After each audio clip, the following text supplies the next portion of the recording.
Here we are with Andrew Wilcox, a graffiti artist, painter, and doodler.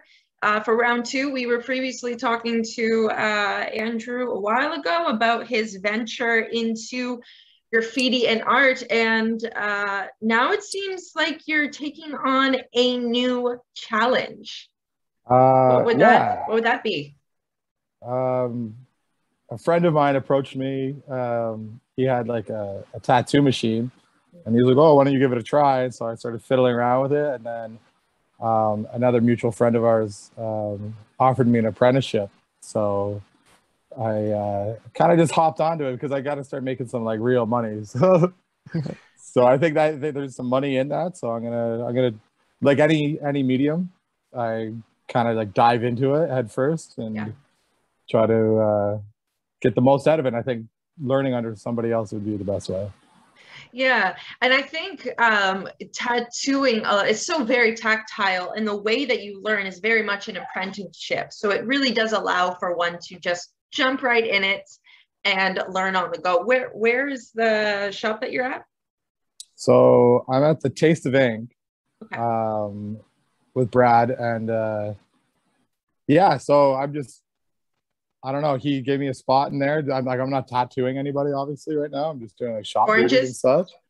Yeah, some oranges. My legs look like as my buddy says, a high school sketchbook, like a high school notepad or whatever. Yeah. Yeah, my legs are getting filled up the tops of them. So, can you imagine having a tattoo gun in high school? Oh God, I could only imagine what I would have had on me. Probably like. If it was grade 9, I probably would have had a corn tattoo or something. Yeah. Right on. That's I find that it's I mean, I don't know many graffiti artists, but it does seem to be a common path for many I want to say renegade artists, but that's not even a good, I don't know what the word is, but for very independent artists, the route of monetization or the route of career for them is usually in tattooing it, and people can it's lucrative. Like you can make a very good living at a tattooing. Yeah, that's why kind of like I was thinking about it, like because like I'm scraping by, like paying the bills and stuff, doing my art and that. But I'll tell you, getting into the graffiti thing, I spend a lot of time just like doing random pieces that I can't sell. So it was like my buddy, it took a little bit of convincing me to do it, but I thought about like, well, it's a place to draw and do my art, sell my art, and also learn a new medium. And then once I learn it, I can start making money off of that. And yeah, there's a lot of money in the business. Yeah. At the end of this, my legs are gonna look like a sketch pad. I want to know where "Must Not Sleep" comes from. It's actually a lyric from Aesop Rock. I believe, oh God, what is it? I forget what album it's on, but because of Spotify and like even like Apple Music and stuff like that, I kind of have all my music together now. So I listen to all of his albums at the same time. So I kind of forget which one it's on, but I know it's one of his older ones. But yeah, it's like "Must not sleep, must warn others." It was, I don't know, something that I kind of caught on to, and it's more about like him talking about constantly just like doing his art, and his was like rapping and stuff like that. He was really heavy into the graffiti world as well. But yeah, so I guess it just kind of refers to like constantly creating and just like staying up just to finish stuff. Yeah. So that's where that comes from. I'm a huge Aesop Rock guy. Yes, myself. You are. That's great. Yeah. And that line actually, I think, comes from Invasion of the Body Snatchers. Yes, it does. Yes, it does. I can picture the front of the album right now. Yeah, I can't think of what line or what song it's from off the top of my head either. Are you still doing the studio space? Yeah, I do have like, well, I do my studio out of my place. But I'm just kind of, it's like in the beginning works of like Must Not Sleep Studios is just kind of like there's me and like 2 other people that are kind of affiliated with the place. I just give them a safe place to like do their art and get messy with it, because my house is kind of just like a free for all art zone kind of thing. Like, Yeah. but yeah, so it's in the beginning works. I would like to see it go somewhere else, but now that I'm like doing the tattoos, I'm more situated at the shop a lot now. Right, But right.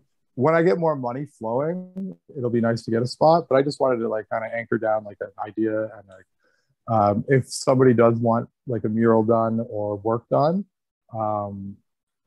I refer it to as like Must Not Sleep Studios. Like that's where it comes from, Yep. rather than just like the individual artists. Right. And also because if I ever need help, I can bring in my two other guys that I work with, kind of.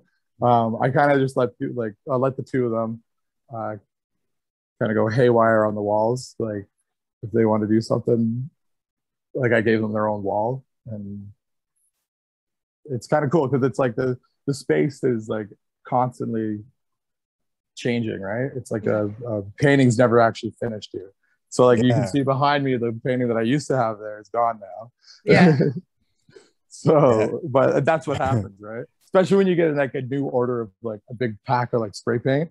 Yeah. I'm like, oh, I'm trying all sorts of new colors and yeah. So the room progressively gets smaller. Sometimes Every it layer gets of bigger. paint. Sometimes it gets bigger, because with color you can give the illusion of more space. But yes, it does. By every layer of paint, it does get a little bit smaller. I've seen, I think it was from an automotive body shop or something like that. It's like a cross section of like the floor that was just filled with paint. And it's just layers and layers and layers and layers and layers of paint. Before you move out, you have to cut a section out of that wall. Yeah. Oh God. Yeah. It'll be difficult because this wall has actually been rebuilt out of torn up pizza boxes and old mudding. Okay. Because I was like hanging speakers the one day. This is like 6 years ago, and a part of the wall just like popped out. And I mean, like it was a big piece. It was like 4 feet by 3 feet that popped out. Wow. So it looked like somebody had tried to fix it at one point. Yeah. And I was trying to find a stud, and believe it or not, there's actually no studs in this wall. You should have looked in the mirror. Hey. Should have looked in the mirror. You also want to like kind of be able to draw, I guess, that stencil. Like you don't want to just keep like doing like a photocopy and then doing the stencil and then trace it. And you can do it that way, but I guess I don't want to. So I'm going to be learning all the different ones. And right now I'm on script and traditional, just to try to gain like just a concrete kind of understanding of tattooing. Because my style can only go so far, right? It's just cartoon type stuff, and right on. Okay. Yeah. So, but yeah, I'm not. Yeah, I wish I did have the answer for you, but I don't. Well, if you learn, I looked them up, and I wanna tell them for people who are listening. So definitely do. So there's classic Americana. Yeah. There's new school. There's wait. Yes. Sorry, classic Americana, I think, is like Sailor Jerry type stuff, right? Really bold, it's like heavy lines and solid colors. Yeah, would that not be kind of traditional? Yeah, I think so. Yeah, I think that'd be a traditional tattoo. Yeah. Is it? I don't know. No, it does. It says this may be the first kind of tattoo you think of, an old school style defined by bold outlines and the use of similar colors and imagery, closely tied to the ocean and nautical imagery. Yeah, you got that. Hell yeah. So that'd be like the traditional style. Yeah. Yeah, and then there's new school, which is like crazy comic book on your body, and then there's Japanese, which it shows a picture of like a huge tiger on someone's back, and then there's black and gray, like you mentioned. Mm-hmm. So that was one. Yeah, portraiture, which is those like photorealistic faces. Yeah. Stick and poke, which I actually want to discuss after. Realism, and then there's black work, biomechanical, which makes people's arms look robotic, which is dope. Okay. Yeah, geometric, which is like those cool trendy like arrows. Yeah. Realistic. That's kind of like that. Pardon? So the geometric stuff always reminds me of like henna ink. Yeah. A lot of mandala type stuff, right? Yeah. The Dadaism type style too. Yeah.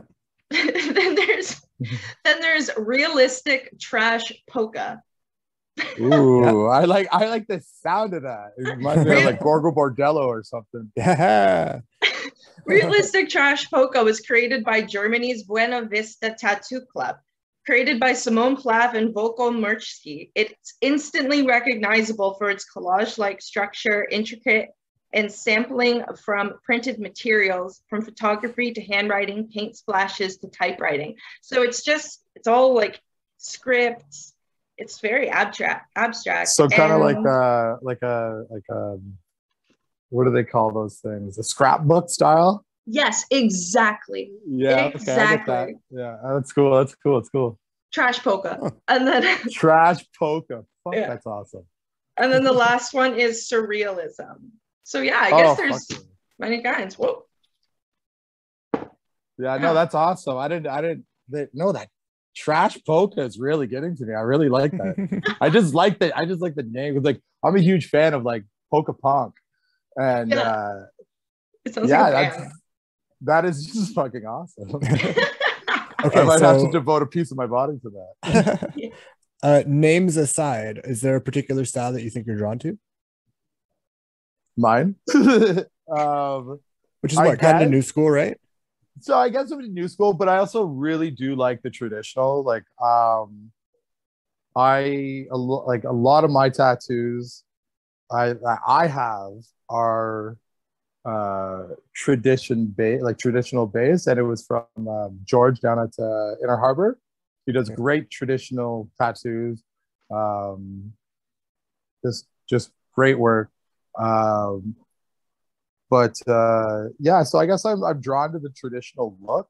I like the patchy kind of, like you get a tattoo and it's whatever palm size or a little bit bigger, and then you just kind of fill up that way instead of doing like a full sleeve or like the filler stuff. Yeah. But no, I think if the work is done right, it's all really nice. But yeah, I guess I'm more drawn to the traditional style. But I do also like I like tattooing like my little cartoons and stuff, because I have one on my leg that I did and I really like just the look of it. Yeah.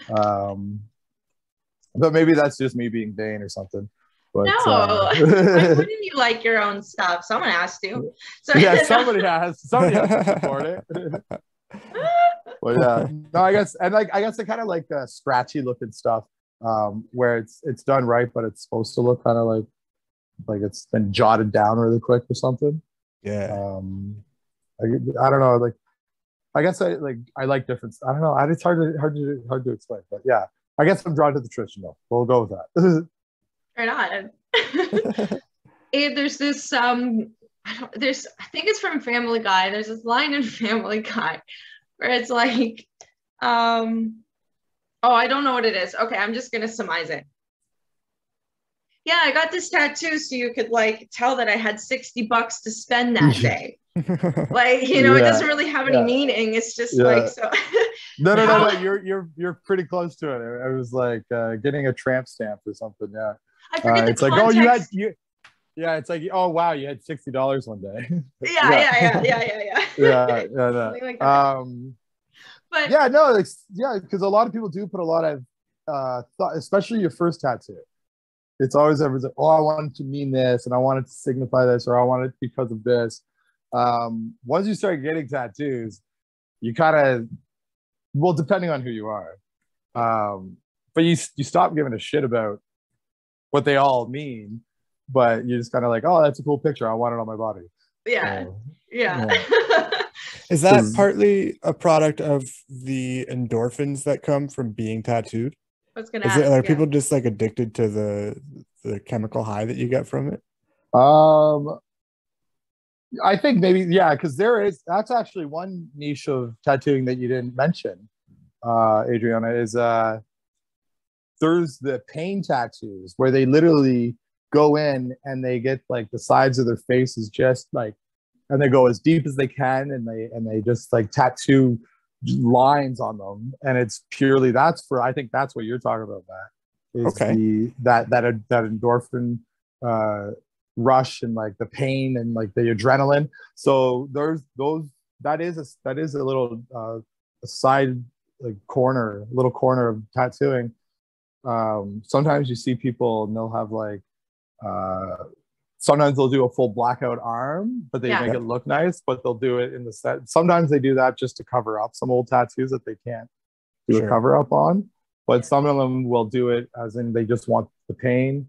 Sometimes you'll see people with the sides of their faces and it just looks like somebody literally like just scratched them with a needle and ink, and they do that purposely, right? They want to go in, they want to feel that pain.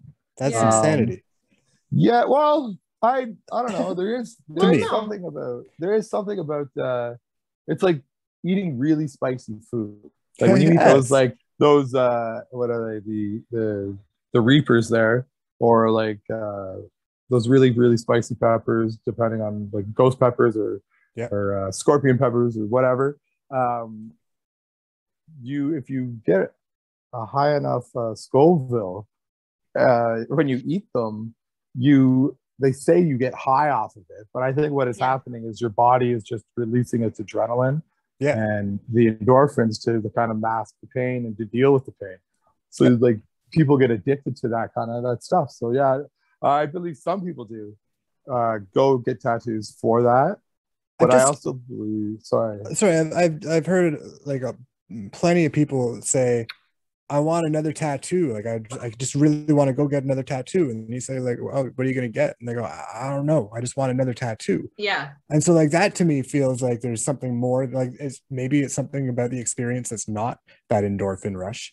But my guess would be that someone in that state of mind was just like remembering the good feeling that came with it, even subconsciously. And they just want to get back to that feeling. Yeah. So George said to me one time, because we were arguing about a placement of a tattoo, and he's like, it doesn't matter. He's like, once you get one, you just notice that you need more. Like it's like I forget exactly how he said it, but when you get one, you start noticing that you have all this other space, and you some people will seek that look of like the full sleeve. Or they want certain parts of their body accented with it. But once you get one, you're like, it's really cool. It looks cool. You like it. Like sometimes, like most of my first tattoos I got, I hated them. Like I liked them, but I also was like, it looks all awkward. It's all by itself, and there's nothing there. And now I'm just walking around with this weird tattoo, and it looks funny. So I need another one to kind of make it fill it out. So I think that has a part of it as well. But I also think it's part of the culture. Like you want to, I don't know, it looks pretty badass to have like be covered in tats. But, sure. But yeah, I find there's my buddy Brian. He has these levels where it's like, all right. I still remember he was getting his knuckles done the one day. Again, he was a little bit inebriated and he wanted to get something written on them, and it was like a Bukowski quote or something, and I was like, dude, no, that's fucking, like, you'll regret that. Like I know you'll regret that. And he was going through a breakup, I think, at the time, he was going through a breakup, and I had mentioned, I was like, why don't you just get like lovesick tattooed on your knuckles, man? Just like lovesick, right? It's just 4 letters. You're like, you got love, you got say like whatever. It's cool. So he left and he went down to the shop and he ended up getting it done. He doesn't remember getting it done, but the next day he was like freaking out. Right? He's like, fuck, I got these. What the hell, man? I was like, well, it's better than what you wanted. But where I was gonna go with that too is like, maybe I did it subconsciously. I don't think I did because I didn't even know. But Goldwing the Ryan Gogley's band here in Kingston. They had actually released their album and it was called Love Stay. So I was like, oh shit, like that's kind of funny. But yeah, so it's one of those things where he got it. He didn't really like it, but now he really likes them. Nice. So what did he originally want to get? What was the how long is this quote? Yeah. No, it was. How misogynist is it? No. No. You know what? It's good that you said that because I love Bukowski, but he is very misogynistic and sexist and all that. And you can argue it was a different time and such, but his writing is entertaining. But you have to look at the darker side of it and what that kind of says. So I'm glad you did say that. But no, it was nothing misogynistic. I kind of forget what it actually was. But all I do know is it was the one word was 4 letters and the other one was only 3. Okay. And then he was gonna put like a blood drop on the other one. I'm like, you can't do that with a knuckle tattoo. I guess you could, but I was like, it's always better just to have your knuckles done, right? Yeah, and have all the letters in there. An exclamation mark, maybe. Yeah. Well, it was like a blood. It was like a teardrop or a blood drop or something. He was gonna put in there. Turn that quote into a question. But he still does bring it up. He's like, oh, I kind of wish I did do that sometimes, but now it's there and you can't, your knuckles are one and done, right? So the last 5 minutes, Wilkie, I've been obsessed with the idea of knuckle tattoos of a paragraph.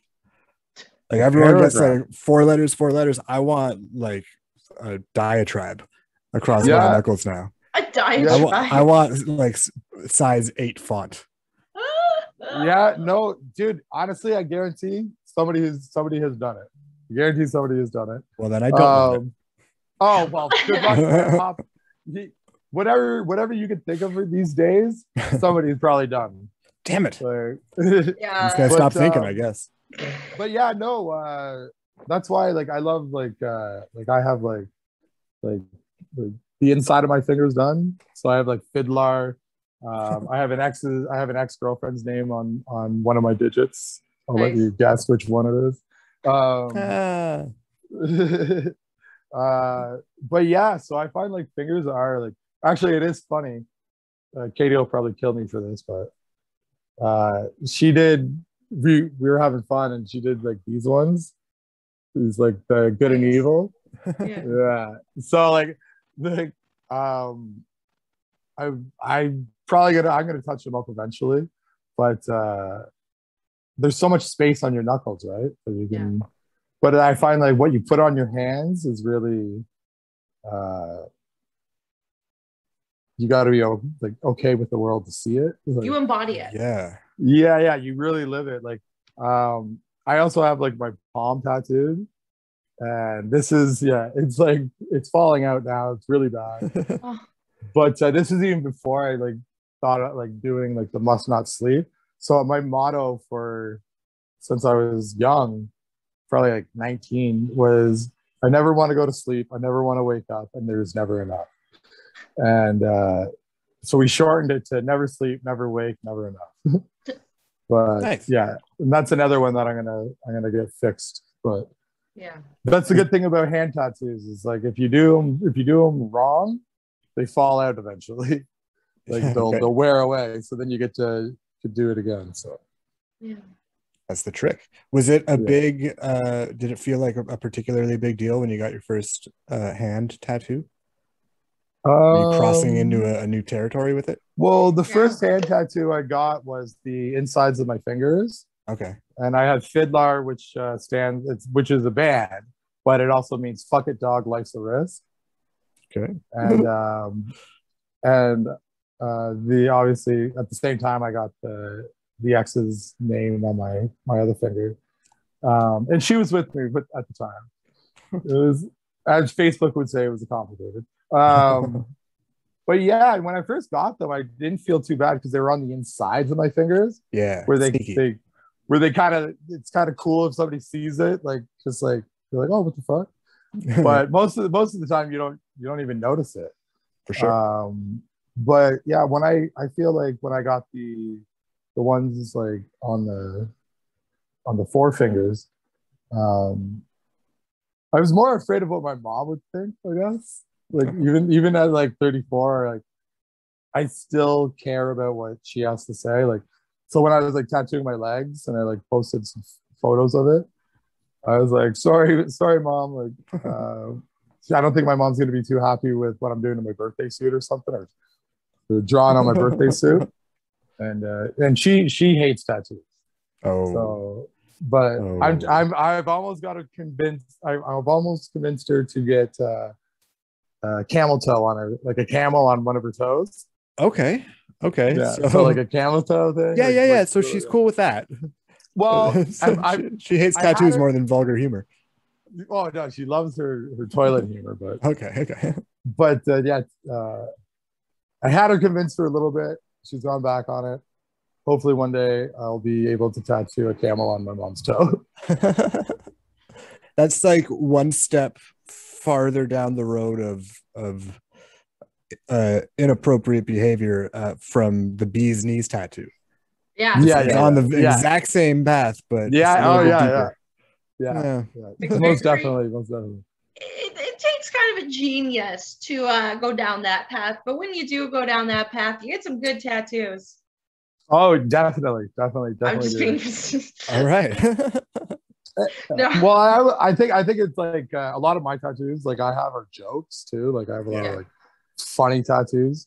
Like I have a tramp stamp of a PBR can holding up 2 Lucky Beer, screaming. It's like this big. So, and there's another man walking around this world, not just me, with the same tattoo. So a friend of mine came in, like I was working, I think, at the grad club, and he comes in after I got off shift, and he's like, "We're gonna get tattoos today." And I was like, "All right." He's like, "Draw one up," and I was like, "Fuck it." So I did that, and then we went and got them done, and now we're both 2 idiots with screaming PBR cans on our backs on our tramp stamps. And I was gonna say, at that size, they're not tramp stamps; they're billboards. They're not. They're landmarks. Yeah, it's tramp stamp though. It's when people see it, they're like, "That's a tramp stamp." So sorry, Matt. Yeah, this is on the same topic, sort of slightly, and it's a detour also. There used to be a show on CBC called Street Sense, and it was like kind of for kids, but like, wasn't that with J-Rock? Oh, it sure could have been. I don't remember anybody's name. I think he used to be the host of it. I think he might have been. Yeah, they had a couple people on there that, if I remember right. And one of the things that the stories they did was about a guy. I think he was in Nova Scotia. I don't know why I remember that detail. It would have been J-Rock then. Sorry, yeah. And he got when he was like in grade 7 or something, he got a big Nike swoosh tattoo on his arm. But then Nike started paying him, because he was like a living billboard for Nike. So he got like $7 a day or something like that for I guess forever. Yep. You have that opportunity now with PBR and Lucky Beer. Yeah. Do not squander this. Well, yeah, I wish, because I believe like you noticed that I use a lot of PBR in my art as well. Yeah. So I wouldn't want to get their attention. Because PBR has a contest. I don't know if it's yearly or if it's like every 10 years or if it's every 5 years, but they have a contest to design a can, and you can submit your artwork.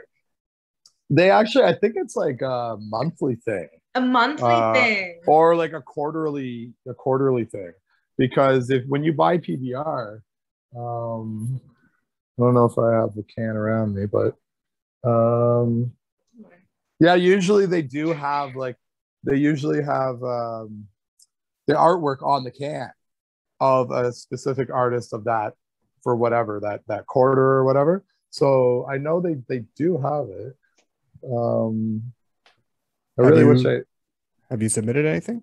I've tried, but they have a lot of different accounts, and you don't know which ones are real and which ones are fake.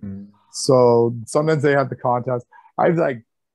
I tag them in it and stuff. I don't go proactively trying to, because the usually the designs that they take are they're very like graphic design kind of based. Like, okay. You know what I mean? Yeah. It's kind of, I don't know. It's hard for me to explain it, but yeah, they're just very symmetrical, and they don't just take any style. Yeah. Right. Yeah, they do. But yeah, next time you look at a can of PBR, if you're ever out and about, you'll notice that they'll have a design or something on it, and if you look closely, it'll say the artist's name. Nice. And yeah, so but yeah, it's funny actually, because I just noticed that this last case I got doesn't have it, but I'm pretty sure the one before that did. So yeah, I'm just thinking of the opportunity of painting your own can. Precisely. Like yeah, after the fact, like you're painting No. another PBR can, but with your own art on it. It's very meta. Yeah, Like, that'd be, or do you know what? Like honestly, what I would love to see is this like my crude basic form of the can as a can. That'd be really cool. Yeah, that would be dope. Yeah, where it That just looks like the cartoon style. Yeah. It's like yeah, PBR with can. some interesting like wrinkles in it. Or Precisely. whatever. Yeah. Crushed. Yeah, the lines were crushed. Yeah, like you've been listening to heavy metal all day. Like, Yeah. Like it's Crushes twisted, but a it's yeah. Yeah. You gotta love those wrinkles and those creases. Yeah. Yes. Tattooing in general is a very, very ancient practice. We've definitely mentioned henna. There's stick and poke. Very primitive, not primitive, traditional tribal ways of marking skin. And that is essentially the essence of tattooing, is marking skin. It has profound religious and cultural significance. I mean, you can get bee's knees, you know, that's not too, but the origins do lie in intention and desire to seek outside oneself, to the unknown. And we were also discussing the pain that comes with tattooing and the art, and what pain brings. Even with your example of, you know, hot wings, it's this psychedelic experience that is brought upon, is common denominator between many who experience pain, sufficient enough to cause one to either hallucinate or to have these psychedelic experiences. Do you believe that tattooing might have been a way, not precisely now, but with its link to pain, it might have been a way for people to access a state of psychosis on purpose, or a way to gain information, or a way to experience just a high? That could bring about these spiritual, the significance of the life around them, really. Yeah, there is something about body mutilation, and tattooing is a form of it. But you see it in a lot of like native tribes, like even in the Amazon. You see it in our here in like the Western country, where before obviously the immigrants all came over. But you do see that tattooing, and like whether it be like the lip stretching, or in Africa with the neck rings. Yeah. People have always kind of manipulated their bodies in some way or another, and yeah, I do believe that it is a way of altering your state of mind. I guess I'm just talking like the way I perceive it. Yeah, but I definitely think that with pain, yeah, you do kind of tap into a different part of yourself. Yeah. As yourself, you weren't able to take the pain, so you stop. But I know people say, "Oh my God, like how, like I got my the pit of my arm done, pit of my elbow done," and a lot of people see that because it's like all black, right? It's just a spade, and a lot of people say like, "Oh my God, that must have hurt." And I was like, that didn't really hurt. It was when it was fucking healing is when it hurt. Like that was the worst. Like I even tried like tying like a stick to my arm when I went to bed, so that I wouldn't bend it and like wake up with it. Like it was the healing process is another part of like the pain that a lot of people don't really talk about. I find they say it's itchy and shit, But yeah, that's what I find more painful. But yeah, no, I do believe that there is something about what you're saying is it does alter and does allow you to perceive reality differently. Because I know there's been times when I'm getting tattooed where and it takes a lot of energy out of you, right? So there is a lot going on when you're doing that. You're marking yourself. Sometimes it's like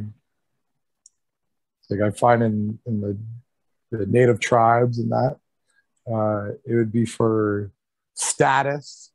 You have certain markings, and it kind of like, so when people perceive them or look at them, it's like they earn these marks. Yeah. And also it stands for like you sat through that pain as well. So when you again think about stick and poke, like it's a lot more arduous to create that.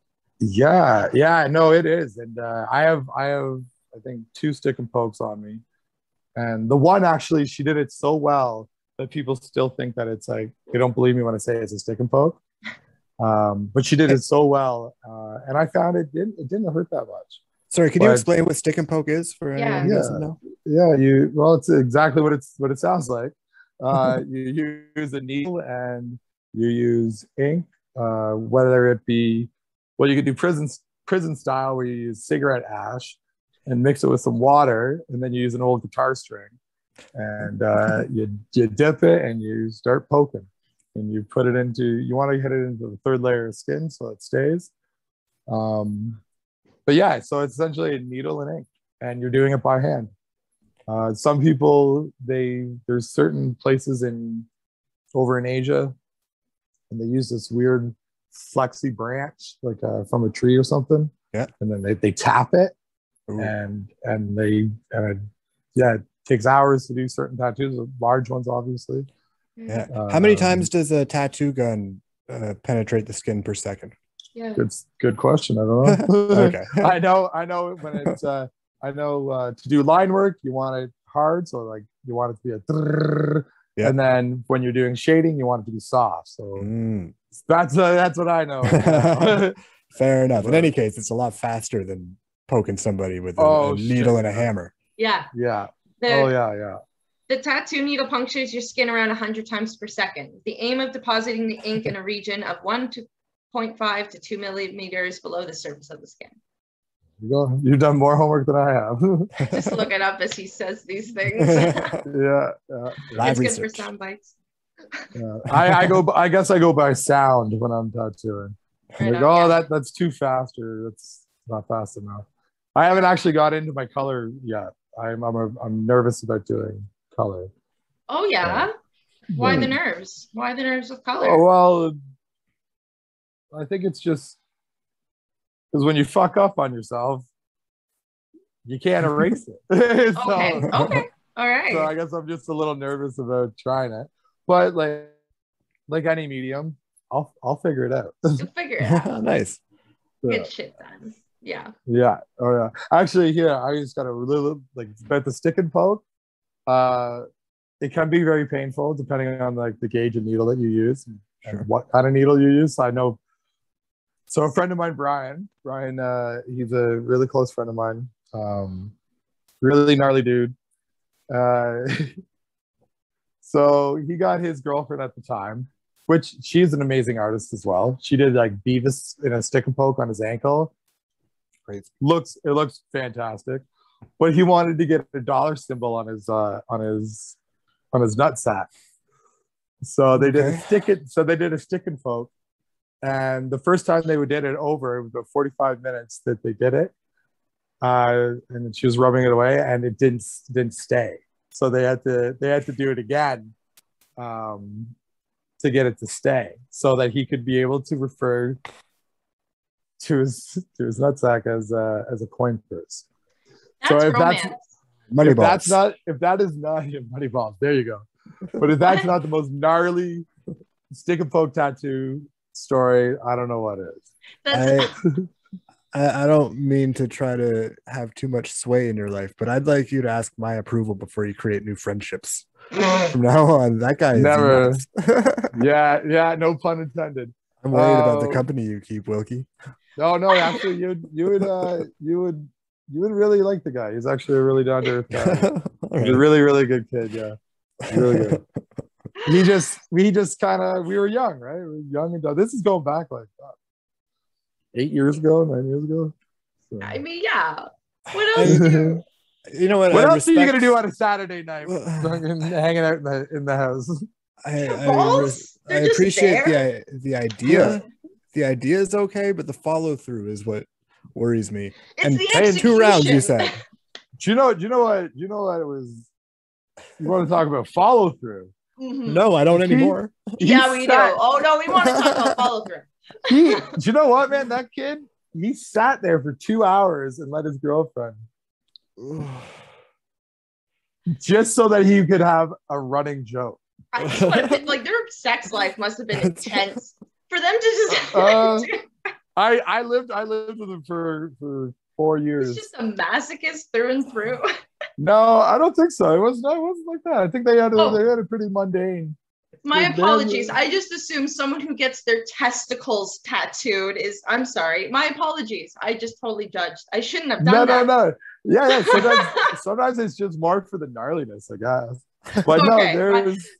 That is the super ancient traditional, like you're doing it to show you can do it. That's exactly it's like a little bit of like a like a believe it or not type story. Like let's bring it to like kind of like, you know, when people got your name tattooed on you. Yep. Like they'd say like they just get your name tattooed, like your name. Yep. And then they it's like a bar joke, right? It's like, oh, I got your name tattooed on me. And sure.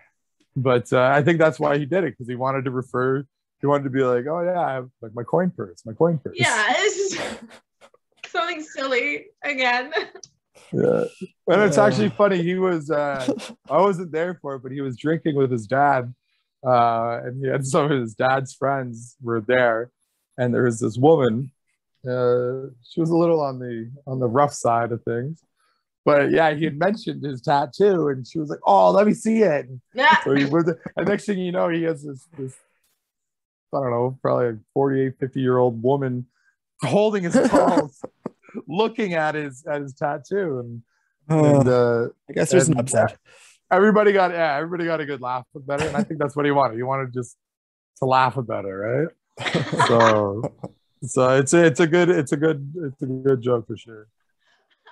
Yeah, I get it. It doesn't go over my head.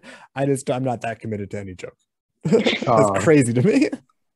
Yeah. But good for him. That's very exciting. And we just mentioned cosmetic tattoos. And the thought came to mind that there's a beautiful opportunity for somebody who's a great makeup artist to transition into tattooing, because they're so familiar with the goal of what it should look like. And it made me think about specializing in your tattoo style. And obviously, like if you were to specialize today, you would be great again at the new school and the graffiti type stuff, and you can make that your own. And of course, when you're starting, you have to learn everything, and you have to take who comes, and you have to build a client base and that sort of thing. Do you see specialization down the road for yourself? Or do you think it's more valuable to be broadly effective at tattoos? I think as of right now, I'm kind of going broad. Yeah. See where I kind of fall into, what I sit in, and what I'm comfortable with. Biggest thing with me is just making sure that I learn it properly, that I'm clean, and that the work is done correct, right? So like my biggest thing is like, you screw up on a canvas or a wall, you can erase that. But when it comes to tattooing, there's so much more involved. You don't want somebody coming back to you a day or two later with an infection, or say you're doing a cosmetic, which would not be in my future for the next 10 years at least. But it's say you slipped or you hit their eye, or like there's so much, right? You're literally invading somebody's body. So you definitely want to, like, I guess I'm going to say broad, so that I kind of get the whole spectrum of it. Yeah. And then learn where I kind of feel comfortable and I sit. There's some artists out there that are able to kind of just recreate anything. They can do anything, whatever the style is or whatever the person wants. Me right now, I'm really kind of stuck in my little niche, but I have been branching out. I've been trying and practicing. Oh my God, typography! I've been like, I don't know, like some of my sketch pads that I've spent like $20 on are literally just filled with scribble now, because it's just, and it looks like scribble, but it's because I keep practicing all the typography, like what's it called? I'm blanking here. Calligraphy style and stuff like that, and doing all that line work. So yeah, I'm gonna say broad, and yeah, I just want to one day maybe I'll fall into a niche of like a certain style. But I guess as a tattoo artist, you want to be very versatile, so you want to be broad. Yeah. Like any of the good artists out there, you have to specialize in one area or another. And then once you specialize in something, you'll get those artists that are like, no, I'm not going to do that. Yeah. Or they're like, no. Sorry. You can say no at that point. Yeah, and that's a big thing, right? And some people forget that. Like I know I used to argue with George. He probably hates me sometimes, or still hates me. But I'd argue about certain things, eh? And when I was younger, I always forgot that. Like he is the professional. He's been doing it for so many years. Listen to him, and listen to your tattoo artist. And if you're not comfortable, don't get mad at them if they don't want to do something. Yeah, because it's their profession, their work, and if they don't want to do it that way or the way that you would want it, don't get upset with them. Just find another artist that will. Yeah. Because that's a big thing. Right? There's a lot of slander in that world. A lot of people talk shit about other people. There's also a lot of I'll just dare I say bullshit that people spread, where it starts out as a rumor and then the rumor turns into this big old fabricated story, and maybe there was a thread of truth to it somewhere along the way, but like those are some people's livelihoods, right? So be careful though. Like, yeah, sure, people can be dicks, but so can your doctor be a dick, but you don't go out slandering them because they disagreed with you or something. Or whatever. But yeah. Fair. Everyone thinks they know what good art is, and a good tattoo artist makes it look easy. So like if you're going to your doctor, you're not gonna be like, oh, no, do the surgery my way, because you don't know anything about surgery. Exactly. But art, yeah. No, and the thing I was trying to say earlier, George was I was arguing about placement of my tattoo. He's like, who cares? He's like, once you get one, you just notice that you got more canvas. Like once you get one, you have room for so many more. And for a long time, the one tattoo I did get, he did very well. I just didn't like the placement of it, and we had an argument about it. But I did go in at when he wanted to leave, and then I was the dick in the situation, right? Yeah. Like and he was nice enough to do it, and then we put it on me. I was like, well, I don't really like the place, but I'm glad that I did go as planned, because then it gave me room for the one that Katie had given me, like the TV, which is one of my favorite tattoos that I have. Yeah. And I just love the location of it, and like if I had gotten the other one that I wanted there, I wouldn't have been able to have it. So I'm glad that he talked me into it. So listen to your tattoo artist, and if you don't like what they have to say, don't waste the time and just leave. Sweet. Good. That's great advice. My other question, you may have sort of already answered it in a roundabout way, but you're fairly new to graffiti. You're a few months into graffiti, right? Oh yeah, very, very new, and definitely stepped on some toes.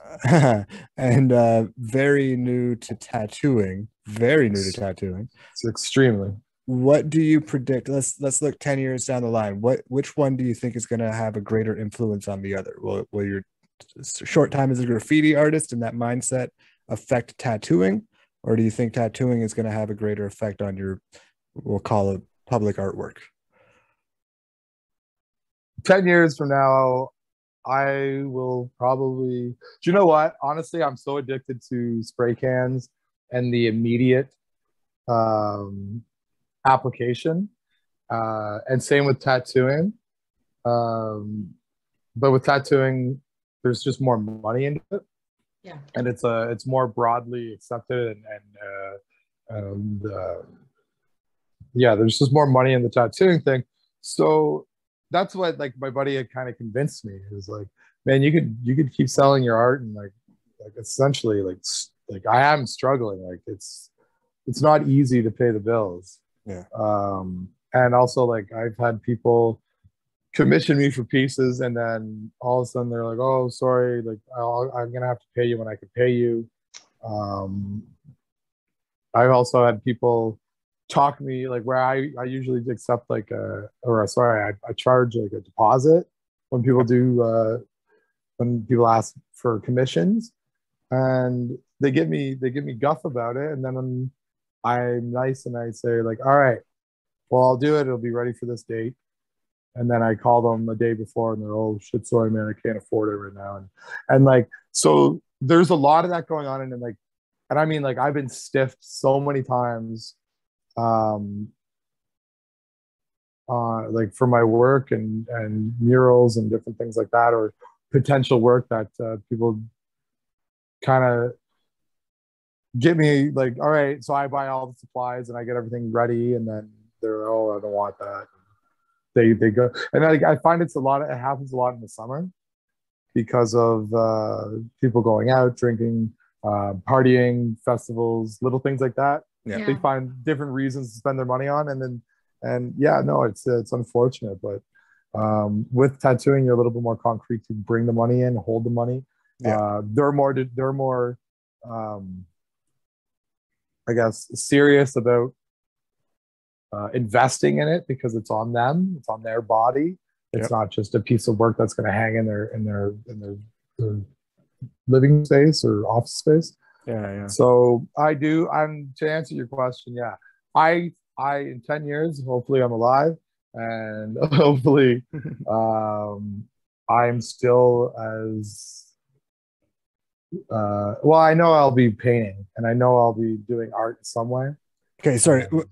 What I'm trying to ask is more on the artistic side of it. The style of graffiti, is that going to creep its way into tattooing for you more, or do you think the lessons you learn artistically through tattooing are going to bleed into the graffiti and affect that style? I think it's going to both go on each other. My thought is the graffiti is probably going to go more to just like my cartoons, my illustration style. It's always fun. Like it's always fun to do letters, but I'm not really good at it yet. Yeah. And I don't really like, some of it's really cool, but also I just kind of like get bored with it. Like I'd rather just draw a picture, I guess, like paint a picture. Sure. And then say little things. Actually, I don't know if you've seen it around town. I've done it a couple times, and it's an Aesop quote. And it's like, you lost me in that part about scrubbing piss with a toothbrush. Yep. And I think, what is that from? That's from the None Shall Pass album. But yeah, I'm singing it in my head right now. Yeah. Oh, no. It's Fast Cars, Danger, Fire, and Knives. That's it. Okay. So, but yeah, so what I was gonna say is like I like doing little quotes like that, and little, like, I have fun just kind of like fucking with people with graffiti. But there's some guys out there who really put a lot of effort and they follow the rules, and there's like a code. And I guess it is childish and rude of me to have kind of played like where I wanted to poke fun at it and wanted to piss people off a little bit, and I definitely fucking piss people off with it. I've gotten a couple of messages but there's this other guy who's kind of gone out of his way, and he's taking other people's tags and putting and using them themselves other places. Oh. So What? yeah. So, and I at first I was like, because people are giving me shit for going over their stuff, and I'm like, I haven't gone out bombing or tagging in like 2 months. Like, I don't know. Like, I don't know what to tell you. I'm like, I'm not doing that. And then another, like a guy that I know, he took a photo of a tag that's his, and he's like, I didn't do this. And he posted it to social media. So I was like, oh, that's start connecting the dots. And there's somebody in Kingston going around replicating other people's tags. Yeah. Yeah. And like, because I was trying to fit it together, I'm like, yeah, I did that one thing, and that was it. Like, I went over somebody's head, but I owned up to it, and I was like, sorry, like I didn't mean to. Yeah. But yeah, so like it started. I'm like, the pieces are kind of going into place where I'm like, oh, so that isn't me. Because somebody was like, yo, man, you got to stop going over people's shit. Like, people are getting pissed. I'm like, no. I haven't, like, I've been going on like blank wall. I've been going to like out of my fucking way to find places that people haven't tagged, or not even tagged, who haven't done like I don't know what they call them, burners. I think they refer to them as pieces that stay up for a long time. But yeah, I'm still learning this terminology. I'm still fresh as a daisy. There's a serial stealer on the loose. Tell them to listen to the reverse podcast. plagiarist. Yeah, no, yeah. There definitely is. And at first I thought I was crazy, or they were crazy, because I was like, man, what the fuck are you talking about? Like, I didn't do that. Whoever it is, they're pretty good at replicating it. Because like even my buddy's tag it's really well done. Like he does tags, he doesn't do pieces. Yeah. But the photo that he sent it was pretty well done, and it looked like his. So I'm gonna try to pick people's brains or message some people and see like where I've gone over their stuff and see if it was actually me, because I don't think it was. You know what I mean? Like I've made my mistakes in the past, but I've tried not to piss off those people anymore. and so this reverse plagiarist is going like covering up other people's stuff and starting beef? Well, it seems like he has. Like the one that like Buddy did, it was just on a post, and it wasn't. Or she. Yes, no, you're very right. Or she. Yeah, but no, it seems like they're doing what I was doing, kind of just fucking throwing a wrench in the system, like into the gears. Like, I want to see this fucking burn. So I don't know. I've gotten some shit for stuff I guess I didn't do, but it is one of my alter ego things. So it's either my alias, my other aliases. Aliases are so fun, by the way. I gotta get some. I'm gonna invest in some aliases. There you go. Would you imagine that it's like a Joker character who like just showed up and is causing mayhem, or do you think it's somebody who's already a part of the scene? And if so, do you think they've already quote unquote replicated their own tag to divert suspicion? Well, it's funny because like I was kind of like the mayhem that I wanted to do the bold, the ugly, and the beautiful for graffiti, right? Because I was like, because some graffiti is so well done and it's so pretty, but I also wanted to do that like that bold, ugly shit where it's like everywhere, and people are like, "Who the fuck are you?" Like, and then just cause like a little bit of mayhem, and it was me poking fun at the whole thing. And I don't know, I guess that is a little childish, but fuck, I had fun with it. I don't care. Like you're just painting public space, it's fucking public space. So if I went over somebody's ugly fucking tag with my uglier tag, suck it up. I don't give a fuck. Like, you can cover up all my shit, like cover up all my stuff. I don't care, because I'm just gonna go out again and do it. And like people forget that like you're not there forever. Like your piece is eventually gonna get covered up. Yeah. And if it's by another graffiti artist or if it's by the city, it's gonna get covered up. And that's that. Don't fucking get so pissy about it where you're threatening people or like you're mad about it. Like, it's graffiti, man. Yeah. Like I'm paying money for my paint too. Yep. I'm not going like I've never intentionally gone over anything like like really well done or really big. The stuff I got guff about the stuff I did down at the legal wall, because the only reason I chose the one spot I did it at is because some kids literally, it looked like they went into their dad's shed, pulled out some cans of spray paint and wrote like your mom's a goof and motherfucker and like went over a bunch of stuff and it just like crude shit. Yeah. So I was like, oh, I'm gonna paint over this. Like it looks like shit already. But I guess I was supposed to take a photo of it, post it, say like give it credit. Like I was like, shut the fuck up. Like I was literally covering up like your mom's a goof and this, that, and the other thing. Like fuck you guys, because they went over and they covered up all my shit. And they're I'm not gonna say names, but they're not happy with fuck and my other alias and shit. And I'm like fucking suck it up.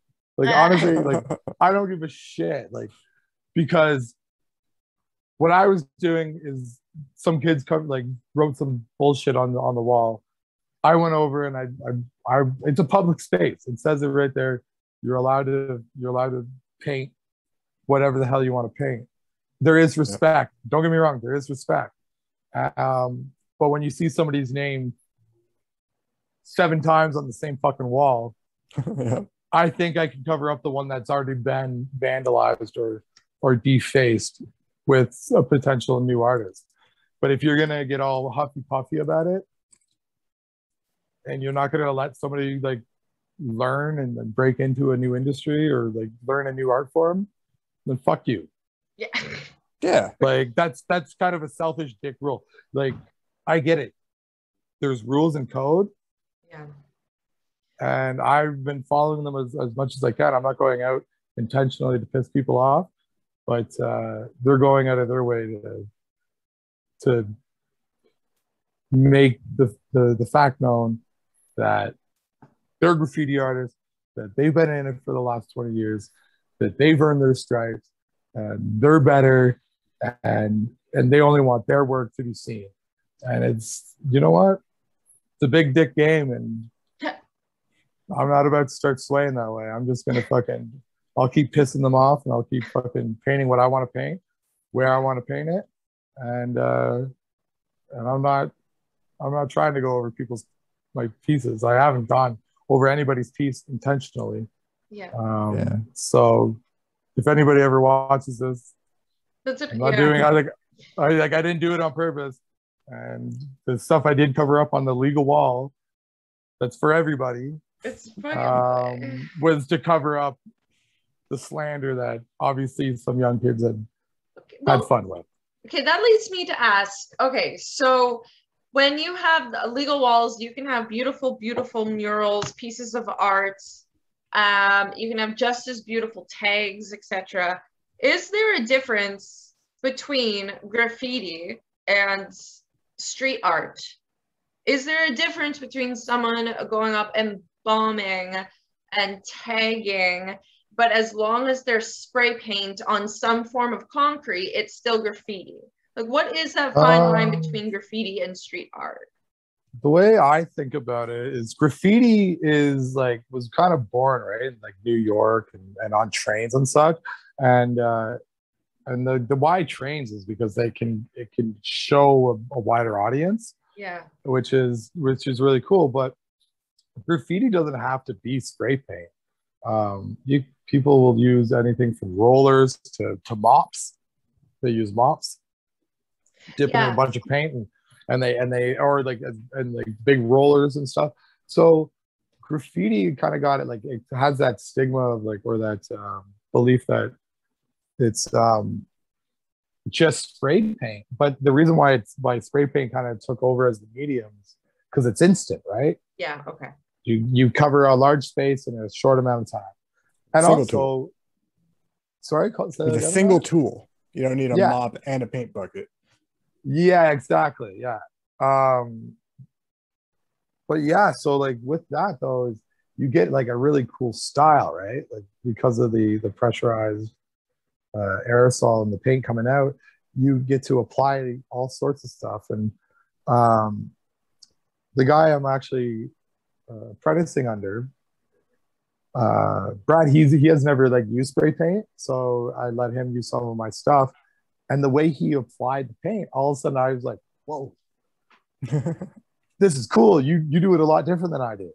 So then I've kind of incorporated his technique, right? So there's always so much to learn, and the way that you use that tool that goes a long way. But sorry, Adriana, what was the question again? You said the difference. What difference? Sorry. There's just a fine line between graffiti and street art, and I would assume that there's more stigma towards a graffiti that's a tag or just someone's name or some lettering, as opposed to a beautiful mural of a beautiful piece of art. And so is that street art still considered graffiti? Is graffiti the all-encompassing umbrella and then there's branches of it underneath? I think it's all street art. Okay. Graffiti, I think it's I guess we could all Google this, or believe what other people perceive it as. But like graffiti, the way that we see like the tags and the names, kind of originated. What I've read is from people owning street blocks and selling drugs on certain street blocks, or owning like a certain neighborhood, and it was like their turf, right? So they would market like the Hispanic population in California and stuff, and other places as well. Don't just. I'm sorry, I shouldn't just said. But the Hispanic did kind of do that, like old English style lettering and numbering, and you'll see it still to this day where it's like 613, like for Toronto. MS you'll see like MS13, MS whatever, and they do that, and that's like, this is their turf. So I think a lot of graffiti came from that style, but then other people also saw it as like, I want to write my name on this wall. I just wanted my name to be read. Like, it is something cool about being like, you're walking downtown and you're like, oh, there's another Acer, or like, oh, there's like back in the day, I don't know, I should say back in the day, or at least 10 years ago, there was a guy going around and he was doing SICK, SIC. And you'd see it all over the place, but it almost became like a little like game with like the individual. You're walking around town and like, oh, there's another SICK. There's one too. Oh, there's one too. And like, you know what I mean? Where it's, people just want their name read, and it's kind of cool to put it all over the place. Like, and art's in the eye of the beholder, right? Well, so definitely. Like, to call it graffiti street art, like it has to meet your own personal threshold for art, I think. Yeah, I would guess. Yeah. And then at the same time, like, would you call Banksy or like a Shepard Fairey or whatever a street artist, like pasting up posters that they created, that sort of thing? Like that would be street. Is that graffiti also? Art. That is graffiti. Yeah, weed pasting is graffiti. So I like I said earlier, like at the beginning, it was street art is graffiti and graffiti is street art. Okay, yeah. Because graffiti needs to be in the public eye, but you can take that style inside, right? But like there's an argument, right, where it's with Banksy, where when you take the graffiti that is for free that somebody sees on the street and you bring it inside to a gallery, that's when you're like, it's no longer, it's like, I don't know, it's like taking a wild bird and caging it. Yeah. You know what I mean? And it's like, it's there for everybody. And that's why Banksy did that whole shredder piece. Right. And that was because he was like, because they're like they're cutting his pieces out of like actual walls. Like they're like going and cutting, like he'll do a piece on a side of a building and they're cutting that piece out of the building. Yeah, Banksy has to start doing his work on pizza box walls and mud walls. That's the secret. Well, yeah, because I tried to cut that out. That's not going anywhere. It's I'll tell you, it's a lot stronger than it was before. Reinforceable, the extra spray paint, yeah.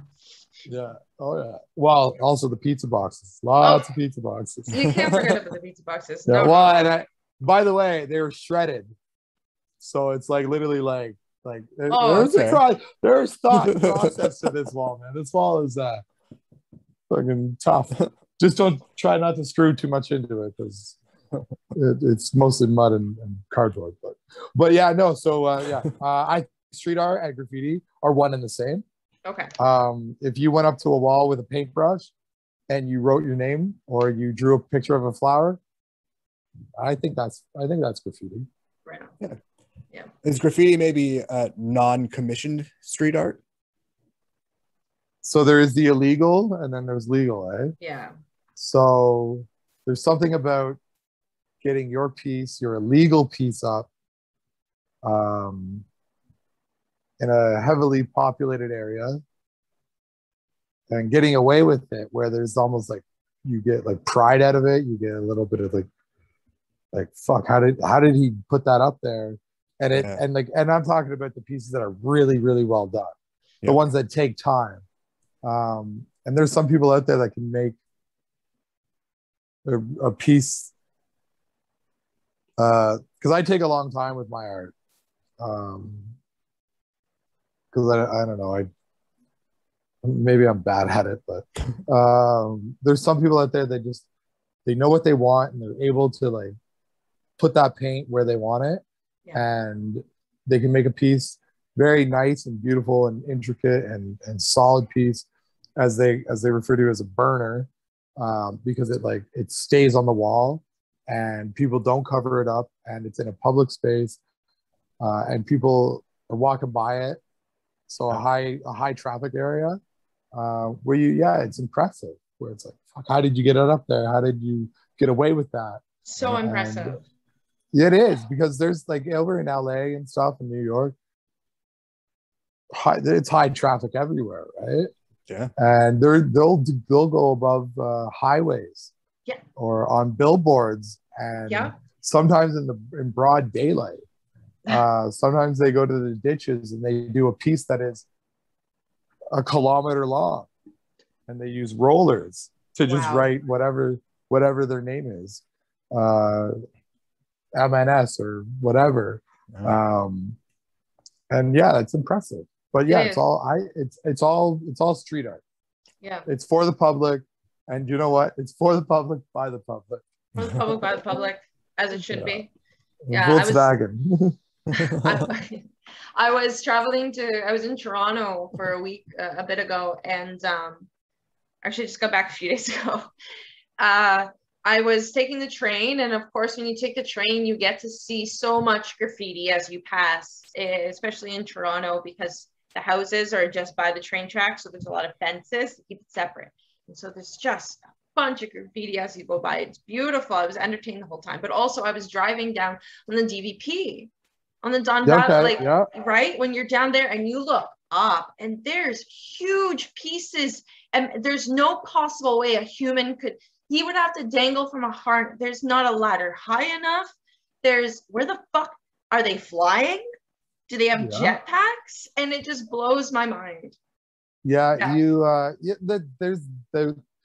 that too, where it's like the risk that these artists are taking to put those up. Oh yeah. Just so that a viewer like you could be like, how the fuck did you do that? Yeah, I don't. It's magic.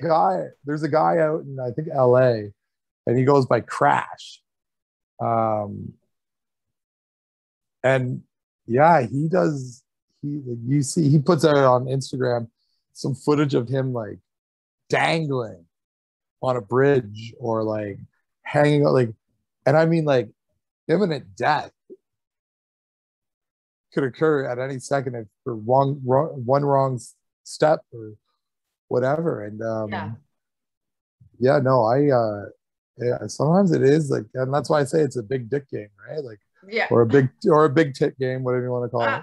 I think that's, but it is, a little bit, but there is that, right, where you want to be like, like the higher and the bigger, the better, right? Yeah. Sometimes it's not about quality, it's about quantity, and it's about you put it up that high, right? Like, how the fuck did you get that? Yeah. Because there's a couple of places here in Kingston, I'm like, I think one day I'm gonna do it just so that they're like, fucking guy, what the fuck? Like, and like, yeah, like I just wanna, and you want to make people be like, how the fuck? Because like I get messages on a couple of my accounts, and it's people who take photos with a couple of my little throw ups and my tags, and they send it. They're like, oh, this is a fuck, or like, this is this or that, and it's almost them being like, oh, I found another one. Yeah. And like, I think people have always done that. Yeah. But now with social media, the artist gets to see people do that. Yeah. They get to reach out to them a little bit. And I think that's kind of cool. So yeah, it's definitely a bragging part of the graffiti or the street art world. But there are some artists out there who do beautiful street art, paid or unpaid. Right. And like I talk about like my music, where I've written a lot of songs that nobody will ever hear. Probably should stay that way. But there's something just that bleeds out of you, right? You want to do it. You want to create. You don't really give a shit who sees it or appreciates it or hates it. You just want to do it. So I think a lot of these, as human beings, some of us just want to create it. And I think that's where street art is, and that's where graffiti grew from. Just the common sense of urgency within not all, but many humans to take a vision or a voice or a feeling that's inside of them, make it tangible, and in whatever way they can. Yeah, totally. And for some, it's about finding the tallest fucking bridge and risking their life and making art for the rest of us. So thank you for those people and for people like yourself because you are dabbling in a sense of you know, especially now graffiti artists, as you're saying, can have social media profiles, and I can say, hey, I found, you know, your stuff, here you go, and you're like, oh, that's dope. But you also kind of have to keep your personal identity and your graffiti identity separate, or else if cops come along, they can use that. I don't know, like, you know what I mean? Yeah, it's like, they definitely can. And like, obviously I've never like took myself serious, and I never really tried to hide who I was. But I know artists that have who've been approached by the police because of somebody squealing their name, or kind of like that's ratting them out. And the cops came up to his house and was like, we know this is you. If you don't stop, we're giving you a choice. If you don't stop, and we find out that you're doing it again, or you get caught, and we see another new piece with your name on it, you will be charged. I think he says he got up to about $600,000 worth of vandalism over like a 10-year period. And he's beautiful work, but after the cops approached him, he retired. He's like, no, I don't want to get caught for that. I don't want to go down for that. It's not worth it. So I think it is sometimes. I was gonna say, or is it? Yeah, but that's an exorbitant amount of money. But that's also over a lot of time. And think about all the money that he spent. He sounds exactly like the type of person who might now go around putting other people's tags up. Yeah. Well, no, don't say that.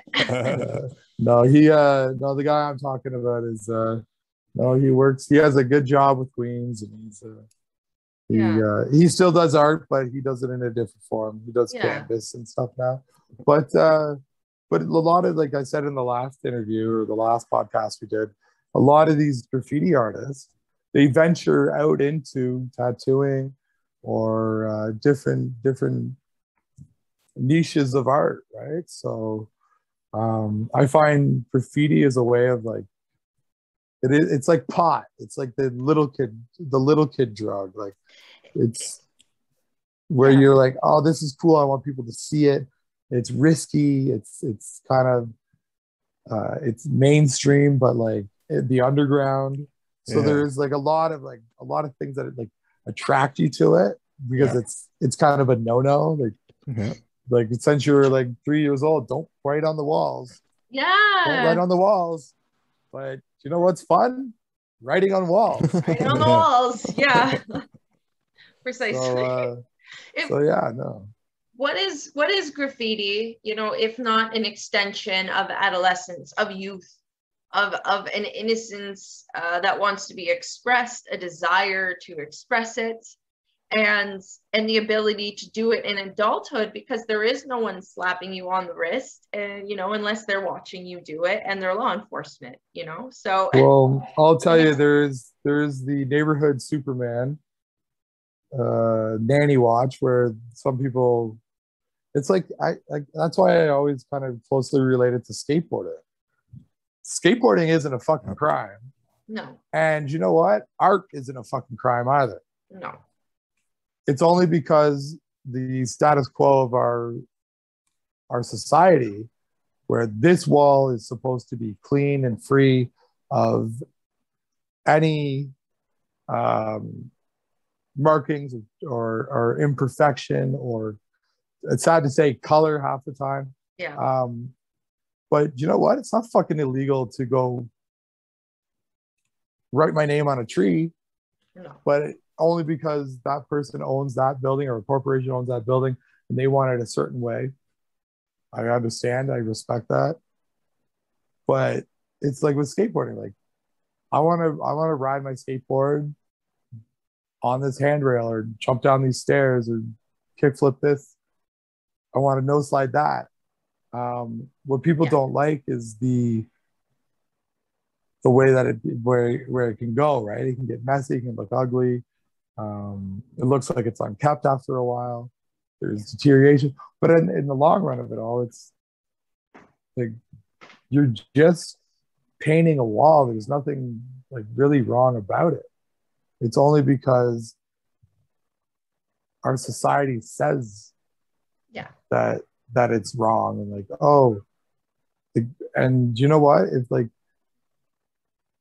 If there was more legal walls, I said this before, if there was more legal walls, you wouldn't get that ugly graffiti, that quick tagging, those quick bombs and throw ups, where people are racing to do it and getting that adrenaline rush off of it. Yeah. So yeah, it's like, it's not a fucking crime, man. And honestly, I bet you the people who are against it, they would have fun if they were able to go paint a wall. Like, yeah, exactly. Like if you just let loose for a second. Yeah, if I gave you a spray can and said go haywire, you would drain that whole can and you would have a fucking blast doing it. It doesn't matter what's left over. Like it's the act of just doing it. Sometimes, because like in France and stuff like that, and over in places where there's a lot of oppression and different issues going on, street art is a way of rebellion and getting your message out there. Yeah. So you see it a lot in France and in God, you see it anywhere, like Russia and God, my history teacher would kill me right now. The Berlin Wall.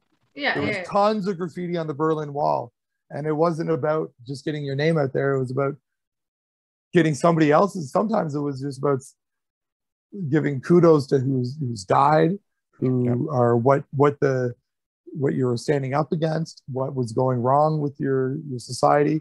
So there's a lot of like activism around it as well.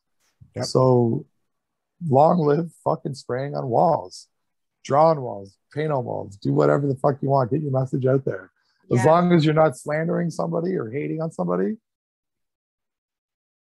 fucking go do it. Fuck everybody else. Yeah. And that goes for other graffiti artists that get upset. when a little piece of your graffiti gets on theirs. Yeah, it's not your wall either. Fuck them. Yeah. I thought Buddy and I were friends, but I guess we're not now because my horn touched his ass. Suck my dick, bud. That's still. You could take that out. You can take that out. But no, I'm that's your horn. Oh, yeah, it is my horn. We'll go on to Futurama there. My horn. But no, I get, and that's half the reason why I poked fun at graffiti for a long time.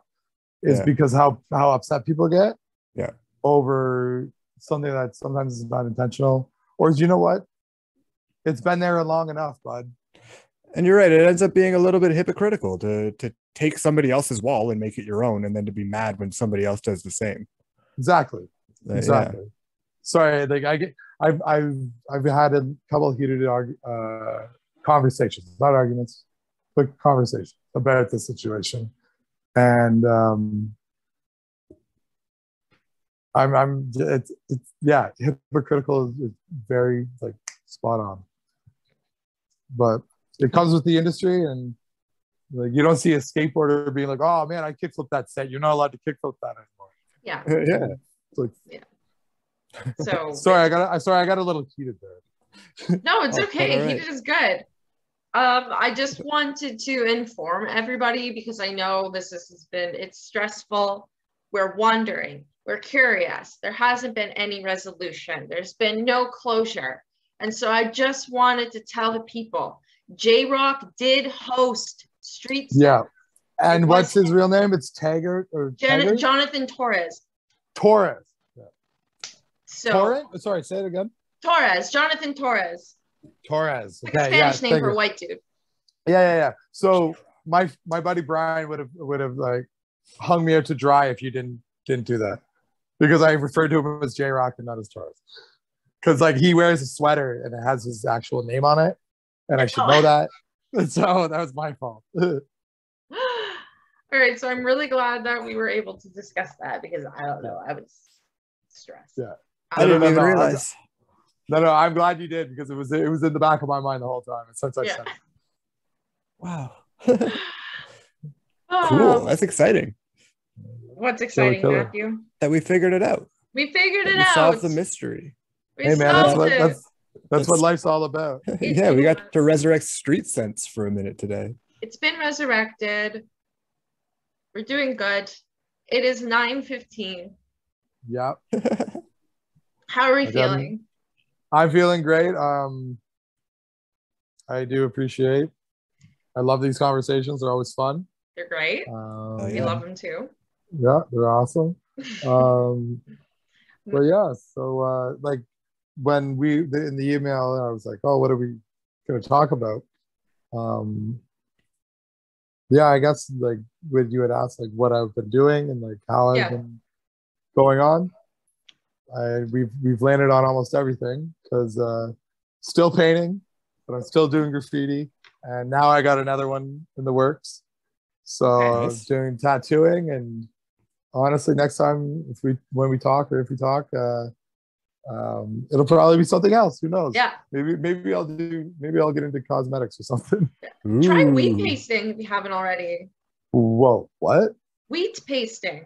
It's when you can do huge. So you want it. There's a large surface area, like huge under a bridge, but you don't want to like stand. So you imprint. It's kind of like paper mache, sort of.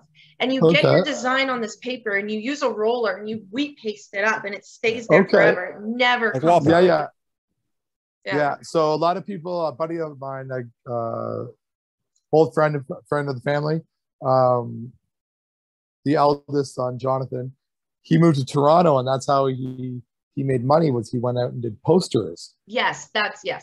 So he would do the wheat paste thing and he would go around and in a single night, take over half of Toronto, and then it would all be for a punk show or for a hip hop show or an art show. It's easy. And he would just go blop blop blop and walk around with a little red wagon. Yeah. And then put up all those things. You know what? That's I've been told I should try getting into stenciling. Yeah, that too. There is a guy. I don't know where he's based out of. Because you see him from Montreal to Kingston Jacques, I believe he signs his name. Okay. And he does like the Charlie Chaplins. He does he does all sorts of amazing stencil work, and that's what he like specializes in. So he has like the Charlie Chaplins here in Kingston. He does some other ones. He does the I think he did the Oscar the Grouch on downtown. You see one on the Mino's back door. Okay. The Oscar the Grouch one. I know. Yeah, I was wondering what that was. So that's him. He actually did something really risky with like kudos, like a lot of like praise to him. He did one. He posted it on social media. The only reason I'm saying it, so it's already for the public. He did his name, Jacques, on the license plate of a Montreal police car. Ooh. And I was like, that's fucking cool. So kudos to Jacques. Kudos to Jacques for keeping it alive and doing his thing. Kudos to him. Because I still yet to meet him. I know a lot of people that do know him. He spoke here and there over social, but kudos, bud. Kudos, Jacques. Shout out to Jacques. You know his social media offhand? Oh shit! I think it's JAWK. I believe it might just be Jacques. What is it again? JAWK. Jacques. That's funny. Right on. And what about you? Where are you online again? So mine is I have just.wilkie,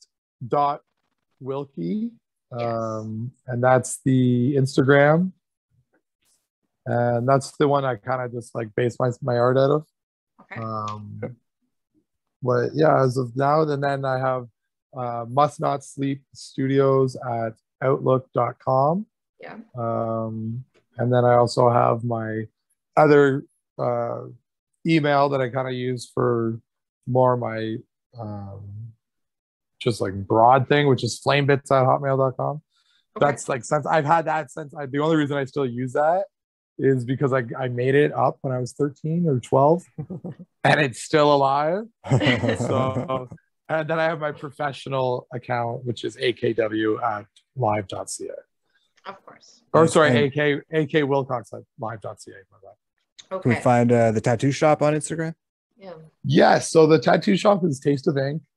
Okay. It's located down off Concession at Aberfoyle. He is a very busy man. As of right now, I'm not doing any tattoos, obviously, but friends and family. I bring it on, give me some canvas. Yeah. And preferably everything that you get for the next probably like couple months will be on the legs. Just so that you can cover it up, because like some of my work isn't horrible, but I still have a lot to learn. Sure. And again, that's why I thought getting into it, I'd rather be taught properly than screw up too much. And when you're dealing with skin and in putting ink into your skin, you kind of want to do it properly. Like I said, it's not as easy to cover up a wall or spray over it or erase a line, right? So and then all the help and stuff. So I'm taking it very seriously, and I don't want to make anybody sick, and I also don't want to do any bad work on anybody. So I'm learning it properly. Of course, that's really respectable. That's good to hear. Just very quickly, Jock is Jock the Paint on Instagram. JAWK the Paint. Yeah. No, that's him. Do you think one of these days you'll be able to finish my B tattoo for me? Of course I can. Sweet. Of course I can. It's on the leg. You could do it today. I need to finish stuff. Honestly, I'm not horrible. Like on my like, I don't know if you see that. Okay, yeah, no, that's good. Yeah, just finish my B. Yeah, no, I could totally do that. I find anytime I paint or do anything, I leave with what I shouldn't do again or what I should do again, and and it goes the same with tattooing. I learn something new every time. I do feel confident, but again, it's another expensive medium. Yeah. Alone this month, I think I've spent $500 on paint. And with spray paint, I'm really bad with getting it and not being like it. It's like you're 12 or like 10 years old and you get a $5 bill. It just burns a hole in your pocket and you just want to go spray shit. Yeah. So I've definitely wasted a lot of paint, but I'll tell you, I have fun doing it. And same with the tattoos. It's not as expensive, but it does get pricey after a while when you kind of look at all the material involved between your Vaseline and gloves, inks and needles, and just there's so much, right? Disinfectant, bibs and all that. So there's just a lot to it. So when you do, where I'm kind of more getting at, where with my graffiti or my spray paint art is, I really try to design something first, get it down on paper, and then when I go to a wall, I know what I'm doing, and I'm not just wasting time in paint. Right. So it goes with tattooing as well. You want to know what you're fucking doing. Yeah, of course. It like graffiti, especially too, when you put so much money into it, you want to know if there's going to be a return on your investment, because it is sometimes like a non-profitable art form. Oh, definitely non-profitable if you're doing it right. Yeah. Because honestly, it's just about just going to spray some walls. Yeah. Like, I just want to draw my picture or put my name somewhere. Yeah, the little Andrew inside of you still wants to just fucking dick around and draw I want to shit. scribble. I want to scribble all over my walls, and trust me, my house is. Yeah, we can coffee. see it. Yeah, we can. Yeah, it's right there. Yeah, it's right there, and it goes throughout the entire place.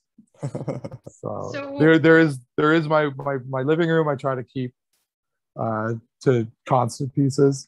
Yeah. So like I don't like my studio or my kitchen is ever changing. Same with the bathroom.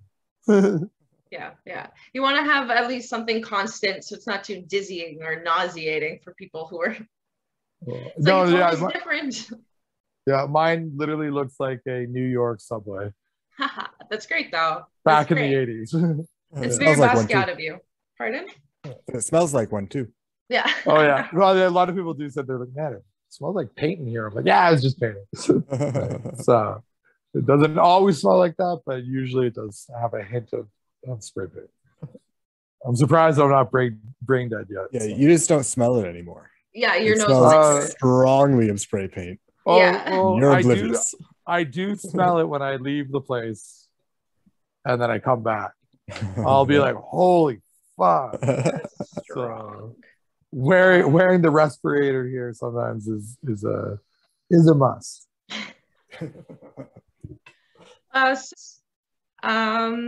So again, thanks Andrew for coming on. Matt, how you feeling? I'm pretty great. Thanks again, Wilkie, for coming to do the show, man. Again, like Adrian has said, it's always a pleasure. So I hope we keep up with you over the next duration of our podcast as a show. Yeah, no, totally, 100%. A little quick here. So I wanted to start something on Instagram. I've been talking about it, and it's called "What's in Wilcox's Pockets," and it's essentially kind of just like me as an artist and like my life and what I go through, because I've always been like you walk around with that shit in your pockets all day, and it changes day to day. So it's kind of like what like I am as a person. So keep an eye out for that, because there might be sooner than later a "What's in Wilcox's Pockets" Instagram, and on a daily basis there's a different thing. Yep. And always good to make your Instagram handle. It's always good to make it a tongue twister. Yeah. But what I was gonna say is maybe one of these days you'll be on the other end of this, and I'll be interviewing you guys. Ooh, that'd be fun as heck. That'd be dope. Yeah. Yeah. talking Right. about the magazine world and what you guys go through, because what you guys do is a lot of fucking work, and Not me. Which it's is all Adriana. Truly, it's I which I which read goes a couple things. She does 100% of everything for the magazine, and frankly for the podcast. Oh yeah, no, and it does not go unnoticed, Adriana. Thanks. You do a lot of work, and I appreciate it, and I love keeping up on a lot of things. Thank you. You do connect a lot of dots, and it goes a long way. Yeah. Thanks so much. Awesome for that. I appreciate that. I will take that compliment and try to digest it. There you go. All right. Appreciate it. Thank you. All right. Well, until next time, guys. Wilkie, thank you again, brother. We'll be seeing you soon. Yes, you will. All right. Take care, guys. All right. Have a great evening. Ciao. You too. Bye.